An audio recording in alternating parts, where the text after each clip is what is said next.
हाय दोस्तों, this is M K. Welcome to let's go. Please like and आज subscribe. हम पढ़ेंगे पृथ्वी की आंतरिक संरचना। आज भूगोल का 8वां भाग लेकर के आए हैं।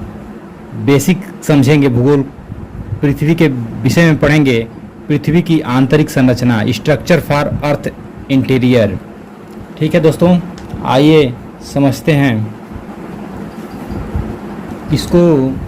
पृथ्वी की आंतरिक संरचना को पढ़ने के लिए इससे पहले कुछ बेसिक चीज़ें हैं जिसको सीखना होगा। तो आइए उस बेसिक चीज़ को सीखते हैं, उसके बाद धीरे धीरे इस पृथ्वी की आंतरिक संरचना के विषय में पढ़ेंगे। आइए देखते हैं, वहाँ से शुरू करते हैं कि वैज्ञानिकों ने यह पता लगाया कि पृथ्वी के अंदर क्या है, कितनी गहराई तक है। तो वैज्ञानिकों ने तापमान, घनत्व,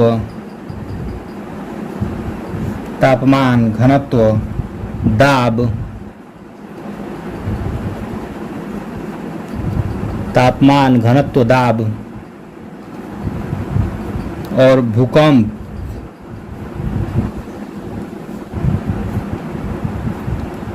उसके बाद ज्वालामुखी, तापमान, घनत्व, दाब, भूकंप, ज्वालामुखी, इन सबों के अध्ययन से यह पता लगाया कि पृथ्वी के अंदर क्या है। आइए आगे देखते हैं। तो पृथ्वी की आंतरिक संरचना के विषय में जानेंगे, जैसे कि घनत्व के विषय में जानते हैं। घनत्व, चूँकि पृथ्वी का घनत्व, औसत घनत्व देखेंगे, संपूर्ण पृथ्वी का औसत घनत्व 5.5 सेंटीमीटर क्यूब। क्रस्ट इसको बोलते हैं। भूपृष्ठ पर जो चट्टानें पाई गई हैं उसका जो भूपृष्ठ पे चट्टानें पाई गई हैं, चट्टान, इसका घनत्व देखेंगे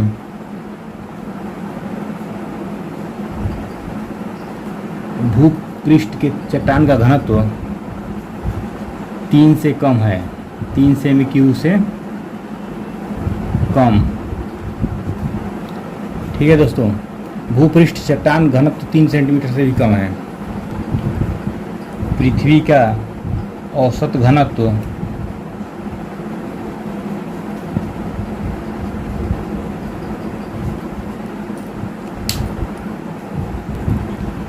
औसत घनत्व 5.5 सेंटीमीटर क्यूब। ठीक है दोस्तों, यही भूपृष्ठ का औसत घनत्व देखेंगे तो 3 से कम है, 3 सेंटीमीटर से 3 सेमी क्यूब से कम। ठीक है दोस्तों, पृथ्वी का औसत घनत्व 5.5 सेमी क्यूब है। वही भूपृष्ठ का, जो कि भूपर्पटी का औसत घनत्व 3 सेंटीमीटर क्यूब से कम है।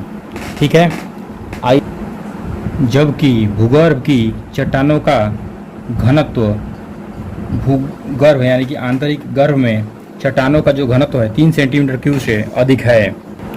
तो इसका तात्पर्य क्या यहाँ पे निकल रहा है दोस्तों? इसका तात्पर्य है कि पृथ्वी की भूपृष्ठ का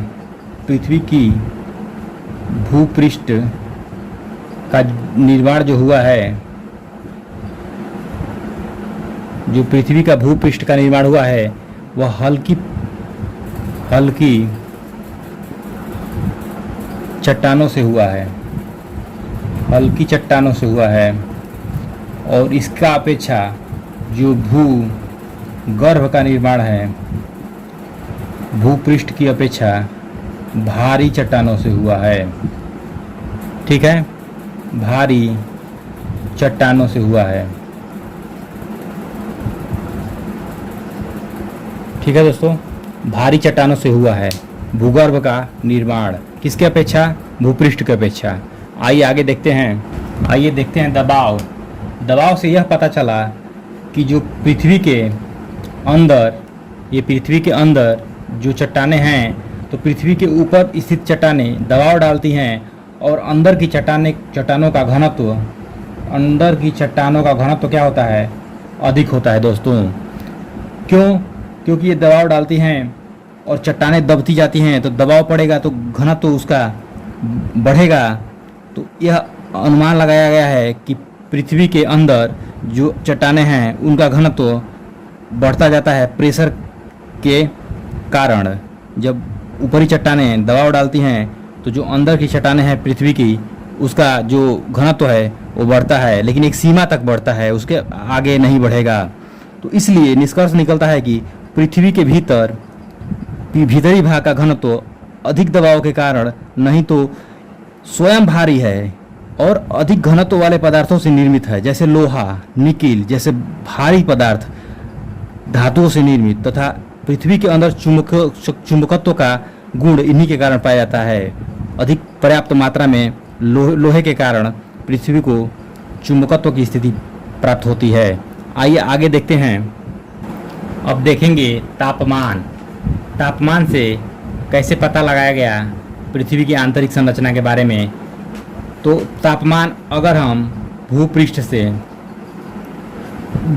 से पृथ्वी के भूगर्भ में जाते हैं अंदर, तो यह अनुमान लगाया गया कि 100 मीटर की गहराई पर जाने पर, 100 मीटर जाते हैं तो 3 सेंटीग्रेड तापमान में वृद्धि होगी।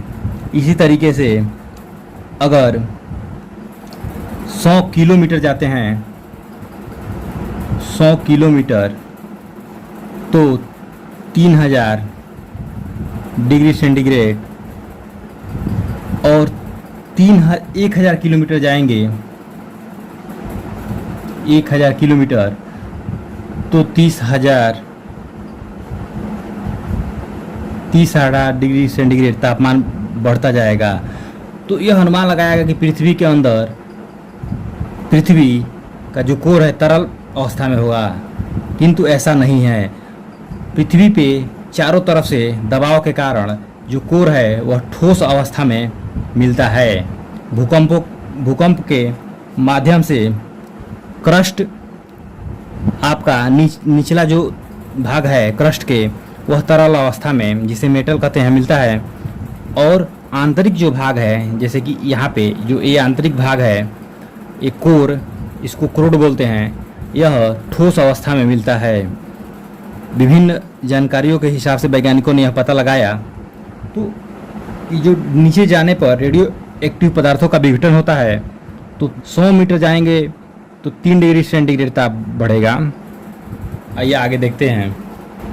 आइए पृथ्वी का जो हमने वृत्त में बनाया था आंतरिक हिस्सा, उसको लेते हैं बड़े में। आइए देखते हैं, चित्र के माध्यम से समझेंगे। ये आंतरिक संरचना है पृथ्वी की, जो कि वृत्त में मैंने बनाया था। तो ये जो देख रहे हैं आप, इसको 3 भागों में पृथ्वी को बांट देंगे। एक क्रस्ट हो जाएगा, एक मेटल हो जाएगा और एक क्रूड हो जाएगा। जो गहरा कलर से दिख रहा है आपको, ये जो गहरा कलर है, तो एक भाग 2 भाग कर देंगे।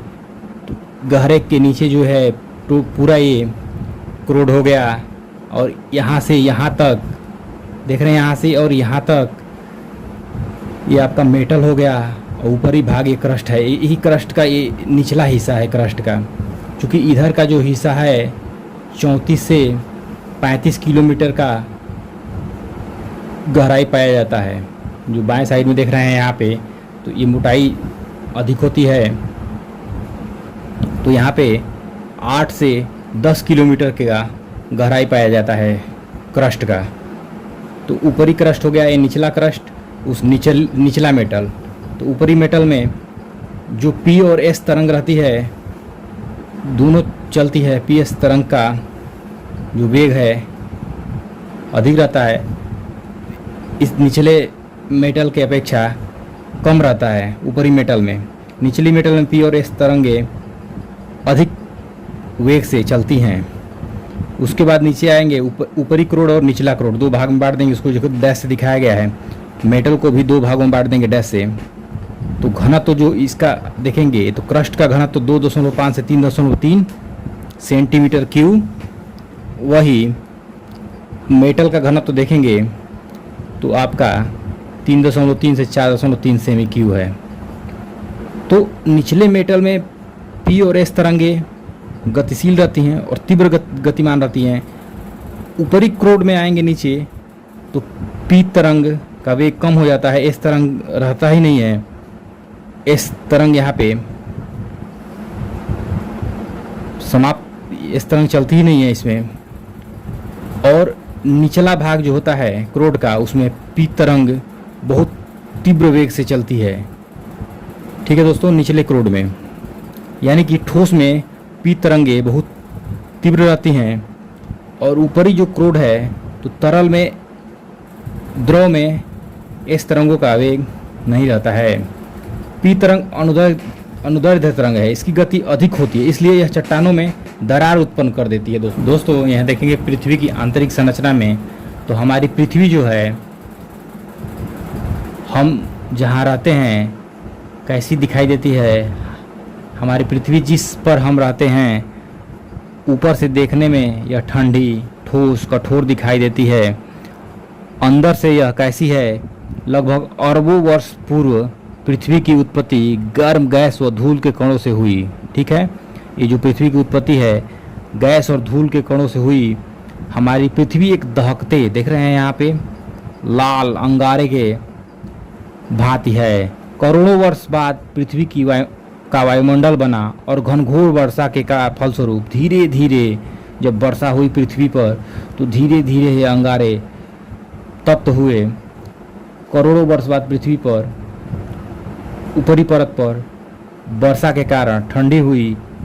अंदर से पृथ्वी आज भी गर्म है। नीचे बने चित्र के माध्यम से आप देख सकते हैं कि देखिए काला काला जैसे कि आग रहता है, जलाते हैं, ऊपर राख हो जाता है, अंदर आग बना रहता है। आप सभी लोगों ने देखा होगा कि अंदर आग, उसी प्रकार से पृथ्वी के ऊपर जो ये राख, अंदर से आग निकला बारिश के कारण, जो राख है जम करके परत के रूप में, जिसे क्रस्ट कहते हैं, जिसकी मोटाई 34 किलोमीटर तक पाई जाती है, उस पर असल पे निवास करते हैं लोग। अंदर क्या है, अभी आज भी गर्म बनी हुई है, जो मैग्मा के रूप में बीच बीच में ज्वालामुखी के उद्गार से निकलती रहती है।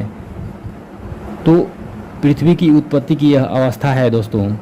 देखिए अब अंदर लाल कैसे तब, तो अंदर लाल है, ये आग दिख रहा है, उसके बाहर ये आपका मेटल दुर्बल अवस्था है। जो मेटल है वो दुर्बल अवस्था में पाया जाता है, यानी तरल अवस्था में पाया जाता है। ये जो काला दिख रहा है ये आपका क्रस्ट है, आकर के नीचे से राख जो जमा है, जिसे हम क्रस्ट बोलते हैं। तो यही पृथ्वी की आंतरिक संरचना है। तो अंदर का यही देखिए भाग है, उसके बाद ये आपका मेटल, उसके बाद क्रस्ट, मेटल और क्रोड। उसको दूसरे रूप में दिखाए हम। यही पृथ्वी की आंतरिक संरचना है। देख रहे हैं, भूपर्पटी, ऊपरी मेटल, निचला मेटल, बाह्य क्रोड, आंतरिक क्रोड। यानी कि क्रोड जो है दो भागों में बढ़ गया, आंतरिक क्रोड और बाह्य क्रोड। ये निचला मेटल हो गया, ऊपरा मेटल हो गया। उसके बाद ये भूपर्पटी देख रहे हैं, पतले, इतना पतला जो है, ये जो आपका भूपर्पटी है, उसके नीचे मेटल है। तो मेटल को दो भागों में बांट देंगे, ऊपरी मेटल, निचली मेटल। तो जो ऊपरी मेटल का दोस्तों घनत्व तो मैंने बताया आपको, भूपर्पटी का घनत्व 2.6 से 3.3 सेमी क्यूब। और इसमें ऊपरी मेटल में आपका पी और एस दोनों तरंगें चलती हैं। निचली मेटल में पी और एस तरंगों का वेग जो होता है अधिक पाया जाता है ऊपरी मेटल के अपेक्षा। तो आपको घनत्व तो इसका 3.3 से 4, ऊपरी मेटल का घनत्व तो कितना था, 3.3 से 4.3 सेमी क्यूब। और घनत्व तो आपको देखेंगे ऊपरी क्रोड का, तो 5 ऊपरी क्रोड का देखेंगे, बाह्य क्रोड यानी कि 5.5 से 13.5। ठीक है दोस्तों, 5.5 से 13.5 सेमी क्यूब। इसका घनत्व था। और यहाँ जो निचला क्रोड है, यहाँ पी का वेग सबसे अधिक होता है, ठोस अवस्था में पाया जाता है, तो पी का वेग अधिक होगा। और बाह्य क्रोड में एस का जो है, तरल अवस्था में क्या होता है, द्रव में एस विलुप्त हो जाती है और पी का वेग यहाँ पे कम पाया जाता है, यानी कि द्रव अवस्था में पी का वेग कम हो जाता है। ठोस में पी का वेग, पी तरंग का अनुदैर्ध्य है तो अधिक रहता है। तो यही आपका आंतरिक संरचना है। तो गहराई देखेंगे 30 किलोमीटर गहराई तक पाया जाता है भूपर्पटी, और 30 से लेकर के 2900 किलोमीटर, यानी कि जो निचला मेटल है वहाँ 700 किलोमीटर, और लास्ट आपका जो मेटल क्रोड तक है 2900 किलोमीटर यहाँ तक गहराई पाई जाती है। भूपर्पटी से जो क्रोड की सीमा है 2900 किलोमीटर, जो निचला मेटल का सीमा है 700 किलोमीटर है, वहाँ से क्रोड से लेकर के आंतरिक क्रोड तक 6371 किलोमीटर की। तो आपने देखा कि 6371 किलोमीटर तक यह क्रोड की गहराई पाई जाती है। तो इसको हमने फिगर द्वारा आपको समझाया कि कौन सी तरंगें चलती हैं, कितना घनत्व है पृथ्वी के आंतरिक संरचना में, और 3 भागों में पृथ्वी के आंतरिक संरचना को बांटा गया है, ये हमने बताया। ऊपरी भूपर्पटी, मेटल, क्रोड। भूपर्पटी, मेटल, क्रोड। क्रोड को 2 भागों में, आंतरिक और बाह्य। फिर मेटल को 2 भागों में, निचला मेटल, ऊपरा मेटल। इसको भी बोल सकते हैं निचला क्रोड, ऊपरा क्रोड। ठीक है दोस्तों, निचला क्रोड और ऊपरी क्रोड। और इसका गहराई हमने बताया कि भूपर्पटी 30 किलोमीटर गहराई तक, उसके बाद आपका मेटल 2900 किलोमीटर गहराई तक, और लास्ट क्रोड का जो है आपका 6371 किलोमीटर गहराई तक मिलता है। ठीक है, यह आपका पैमाना है गहराई का, देख लीजिए, स्क्रीनशॉट ले लीजिएगा। 30 किलोमीटर तक भूपर्पटी। ये जो मेटल का सीमा है बीच में 700 किलोमीटर निचला और ऊपरी सीमा 30 से 700 किलोमीटर तक पाया जाता है ऊपरी मेटल, और मेटल 2900 किलोमीटर तक जो क्रोड की सीमा है, और लास्ट जो गहराई है आंतरिक संरचना क्रोड का आंतरिक जो गहराई है 6371 किलोमीटर है दोस्तों, यहाँ पे देखिए। ठीक है, और आंतरिक क्रोड, और यहाँ से लेंगे क्रोड की जो बांटा गया है, तो ये 5259 किलोमीटर है। ठीक है, 5259 किलोमीटर बाह्य क्रोड की सीमा है। वहाँ से आंतरिक क्रोड आएंगे तो 6371 किलोमीटर हो जाएगा। तो यही आपका सीमा है, इसको स्क्रीनशॉट ले लीजिएगा दोस्तों। ये पृथ्वी की आंतरिक संरचना में देखिए भूपर्पटी, मेटल, क्रोड, जो कि भूपर्पटी को 2 भागों में जो डैश डैश दिखाया गया है ब्लैक कलर से, इसको जो विभाजित करता है इस सीमा को कोनराड असंबद्धता बोलते हैं। और जो भूपर्पटी और मेटल की सीमा को निर्धारित करता है उसे मोह असंबद्धता बोलते हैं। उसके बाद मेटल को देखिए डैश डैश से जो 2 भागों में, इस सीमा को रेपिटी बोलते हैं। और क्रोड को जो 2 भागों में बांटता है उसे लेहमन बोलते हैं। और क्रोड और मेटल की सीमा को गुटेनबर्ग असंबद्धता बोलते हैं दोस्तों। तो इसे आप ध्यान देंगे और इसको स्क्रीनशॉट ले लीजिएगा। यहाँ पे मैं गहराई को भी दर्शाया हूँ। उसके बाद क्रोड की सीमा जो है ऊपरी और निचली 5259 किलोमीटर। उसके बाद आपका मेटल का लास्ट अंतिम सीमा 2900 किलोमीटर। 700 किलोमीटर जो भूपर्पटी से मेटल का जो निचला सीमा है 700 किलोमीटर है। कभी कभी परीक्षाओं में पृथ्वी की त्रिज्या पूछ देता है, तो यही वो पृथ्वी की त्रिज्या है दोस्तों। यहाँ तक लेंगे यानी कि 6371 किलोमीटर या लगभग 70 किलोमीटर मान लेंगे, ये पृथ्वी की त्रिज्या हो जाएगी। भूपर्पटी से लेकर के क्रोड तक पृथ्वी की त्रिज्या कभी कोई परीक्षाओं में पूछ लेता है, तो 6371 किलोमीटर पृथ्वी की त्रिज्या हो जाएगी। और जो भूपर्पटी है इसको सियाल बोलते हैं, यानी कि सिलिकॉन और एल्युमिनियम से यह मिलकर के यहाँ पदार्थ सिलिकॉन और एल्युमिनियम तत्व मिलता है, इसलिए इसको सिलिकॉन भूपर्पटी को बोलते हैं। यहाँ देखिए सियाल, सियाल बोलते हैं इसको, और मेटल को सीमा बोलते हैं। सिलिकॉन और मैग्नीशियम यहाँ पे मिलता है, मेटल का जो आपका पार्ट है। उसके बाद क्रोड को नीफे बोलते हैं, यानी निकिल और फेरस का यहाँ पे बहुलता मिलता है, इसलिए इसको नीफे बोलते हैं क्रोड को। तो आप इसको ध्यान दीजिएगा। देखिए यहाँ पे कभी कभी परीक्षाओं में पूछा जाता है कि पृथ्वी के केंद्र में किस भाग की प्रधानता है, किस तत्व की प्रधानता है। तो फेरस यानी कि लोहा, कभी कभी लोहा दे देता है फेरस न दे करके, तो लोहा की प्रधानता है सबसे अधिक, इसीलिए चुंबकत्व का गुण पृथ्वी के अंदर पाया जाता है। लोहा की प्रधानता होती है निकिल फेरस कोर में, इसलिए इसको नीफे बोलते हैं। सीमा बोलते हैं मेटल को, यानी कि सिलिकॉन और मैग्नीशियम की बहुलता पाई जाती है मेटल में, और भू प्रॉपर्टी में सिलिकॉन और एल्युमिनियम की बहुलता पाई, सर्वाधिक बहुलता सिलिकॉन की पाई जाती है। देखिए भू प्रॉपर्टी में भी है और मेटल में भी है।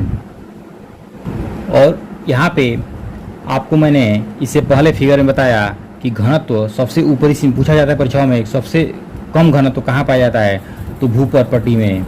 मैंने बताया था कि भू प्रॉपर्टी पे घनत्व 2.6 से 3.3 तक, और सबसे अधिक घनत्व कोर यानी कि क्रोड पे।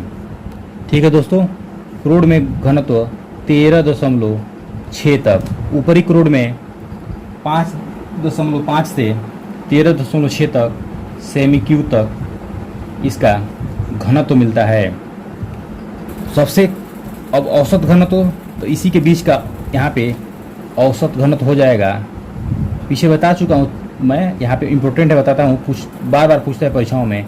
पृथ्वी का औसत घनत्व 5.5 सेमी क्यूब। ठीक है, आइए आगे देखते हैं महत्वपूर्ण बिंदुओं को। एक प्रश्न ये भी आता है यहाँ से कि पृथ्वी के सतह से नीचे जाने पर घनत्व का मान बढ़ता है, घनत्व बढ़ता है। ठीक है, इसको भी ध्यान दीजिएगा। पृथ्वी से सतह से नीचे जाने पर घनत्व का मान बढ़ता है। यहीं पर नोट देखेंगे दूसरा पॉइंट, पृथ्वी की गहराई में जाने पर, पृथ्वी की सतह से गहराई में जाने पर ताप भी बढ़ता है, ताप का मान बढ़ता है, यानी कि 32 मीटर जाने पर 1 डिग्री सेंटीग्रेड ताप में वृद्धि होती है। ठीक है, 100 मीटर जाएंगे तो 3 डिग्री सेंटीग्रेड ताप में वृद्धि होगी। ठीक है दोस्तों, इसी तरीके से 1000 मीटर जाने पर दोस्तों यह पूछता है कि 32 मीटर गहराई पर जाने पर पृथ्वी के ताप में कितना डिग्री सेंटीग्रेड का वृद्धि होता है। विकल्प दिया रहेगा, तो आपको 1 डिग्री सेंटीग्रेड लगाना है। अब इसी के औसत से नहीं बढ़ता है, और गहराई पर जाने पर यह धीरे धीरे औसत इसका कम होते जाता है, यानी कि 100 मीटर जाएंगे तो यहाँ पे बताया मैं कि 3 डिग्री सेंटीग्रेड हो जाता है। 1000 जाएंगे तो 30 हो जाएगा, औसत इसका कम होता जाता है, लेकिन बढ़ेगा, गहराई में जाने पर तापमान बढ़ेगा। यहाँ पर ध्यान देंगे, कई परीक्षाओं में पूछा जाता है कि पृथ्वी की ऊपरी परत में, यानी कि भू प्रॉपर्टी में किस तत्व की बहुलता है, किस गैस की अधिकता पाई जाती है, तो ऑक्सीजन। ठीक है दोस्तों, ऑक्सीजन 46.80% पाया जाता है। भू प्रॉपर्टी में कभी कभी कन्फ्यूजन हो जाता है बच्चों को, वो समझते हैं कि वायुमंडल में पूछा जाता है नाइट्रोजन लगा देते हैं। तो भू प्रॉपर्टी यानी कि क्रस्ट में पूछा जाता है कि किस गैस की बहुलता होती है, तो ऑक्सीजन की 46.80%। ठीक है दोस्तों, आइए आगे देखते हैं। यहीं पर भू प्रॉपर्टी से एक क्वेश्चन और पूछा जाएगा आपसे, बार बार परीक्षाओं में पूछा जाता है कि भू प्रॉपर्टी में किस धातु की बहुलता है। तो यहाँ पे आप क्या बोलते हैं, सियाल बोलते हैं, यानी कि सिलिका। दोस्तों सिलिका 27.7% मिलता है, 27.7% सबसे अधिक। सियाल में सिलिका और एल्युमिनियम में सबसे अधिक सिलिका मिलता है। सिलिका की जो सिलिका धातु है इसकी बहुलता है, एल्युमिनियम 8% ही पाया जाता है। भूपर्पटी में एल्युमिनियम 8%, सिलिका 27.7% और सबसे अधिक ऑक्सीजन तत्व की बहुलता होती है 46.80%। ठीक है दोस्तों, एक परीक्षाओं में प्रश्न पूछा जाता है कि भूपर्पटी सबसे जो आंतरिक संरचना है पृथ्वी की सबसे ऊपरी परत भूपर्पटी है यानी कि क्रस्ट।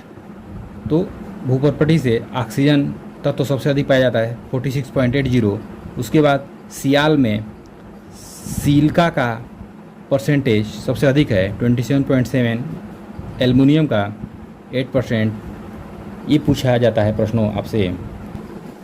आप एक बार इसे पुनः बना करके रिवीजन करिएगा।